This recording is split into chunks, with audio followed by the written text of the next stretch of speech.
tell people who don't know what's Licorice Pizza? The Licorice Pizza, for those who don't know, was a record store that was predominantly based in Southern California, all based in Southern California, and there was a few in the Valley. While we have no licorice and no pizza in the movie, and we have no record stores in the movie, I suppose to hear two words together that make me salivate and remember my childhood, and you kind of flash me back. It's Licorice Pizza. You know, it puts me in a place as an adolescent immediately. And this film struggled for many months trying to find a title.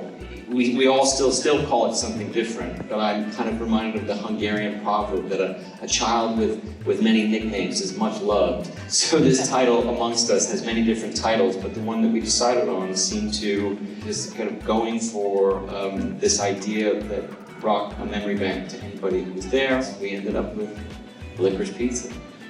But was the other title Soggy Bottom? Was that? Well, it was never a title. It was just the shitty name of the company that the kids started, you know, which I had wrong anyway. Was that the real company? Is that what Gary called the bed company? I thought it was, but it was actually Foggy Bottom. And I got it wrong. But like any writer, you kind of hear just what you need to, and then you run away like a thief, and you're like, I got it. And then, you know, you spread this lie through the land.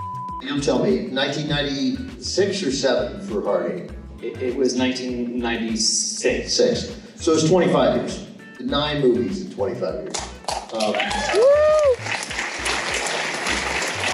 How do you pick them? You obviously don't go quickly, and it's not really slow, or it seems like deliberate, pace.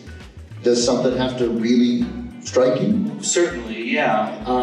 I mean, in this instance, I had finished a movie, Phantom Thread, that took me far from home, in a world that I had absolutely no prior knowledge to until I, you know, became hooked in its claws to sort of learn about dressmaking in the 50s. And I had planned on making another film that I'd been writing for a while. And in the middle of that, found myself distracted by this one, and by this stories that Gary had told me, and this kernel from before, and it felt impossible to ignore. So I just redirected all this energy into something that was right in front of my face. Yeah, I know this writer friend who says, like, sometimes when you're struggling with something, because I had been struggling with writing this other piece, this writer friend of mine says, you know, the answer is always right in front of your face. And it's generally very true in writing as you struggle. Like, there's pieces on the floor that are there for you, and this was right in front of me, and it was an opportunity to work close to home, to work with my family, to work immediately, and we just sort of seized it in a way that moved much faster than I probably normally had. It was very rapid. Yeah, it was like skiing down a slope and with no brakes. And then it only paused for a moment. We were meant to start in May. And then we ended up starting in August. This is a business question and an artistic question. Obviously, you get Bradley Cooper, you get Sean Penn. Does that help sell the movie, or is that just you think that it'd be fun to have these guys in there? You know, to be honest with you, really, I think you have to ask yourself a couple questions before you get somebody like that in the movie, because this movie belongs to Cooper and Alana. And you don't want to disrupt an audience's immersion with them. But if you're casting right, which I think we did, Sean comes along at a moment, I feel, as an audience member and as a fan of Sean, movie star power and warmth, which I think has a fantastic effect on the plot and the story at that very moment. You're seeing a veteran of this business, a person that we all love and respect and admire, and is so full of talent. It's nice for an audience, and more to the point, it's nice to threaten a Cooper. But you've done a lot of music videos. I take it you don't normally take people in the band or a singer and think, oh, I'm gonna put them in a major motion picture. They're not all Alana Haim. But there was a like overabundance of talent. But the gulf between having a lot of talent and actually harnessing it and being able to do something else, which is acting, movie acting, can be vast.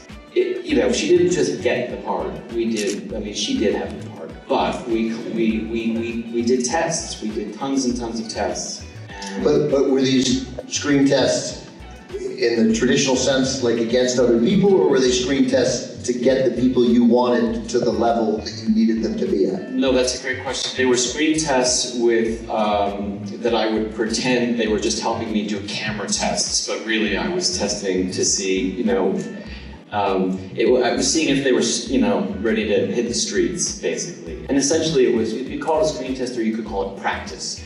I mean, whether it was an iPhone walking through the streets in New York and just sort of improvising dialogue and doing stuff like that, or taking it to another level and bringing in lights and camera and sound and a bunch of people staring at you while you're doing it, you're sort of baby stepping up towards here's what this process is going to be.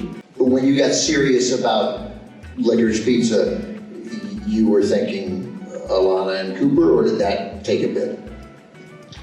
No, I mean, it was always Alana, and then, a couple months later, it was, who do I know that's like 16 and has a lot of charisma and I've known all my life and has a lot of charm? That kid, okay, let's go make a movie.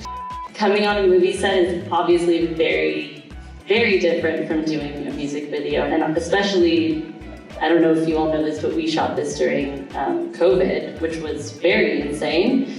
And we had an incredible team that kept us safe, and yeah, so it's very different, but beautiful. I loved it. When you make a music video, you're usually a day or 2 days, and this is 65 days. You're in a whole other mindset, but hopefully you get to the same feeling, which is of lightness. I mean, making a music video, somehow there's a little bit of pressure off, and you're just sort of moving quickly and rapidly. You have to take that energy, but you have to sustain it for 65 days. And that was probably the biggest difference. But at the end of the day, there's a camera, there's some lights, and you're trying to do something good each day.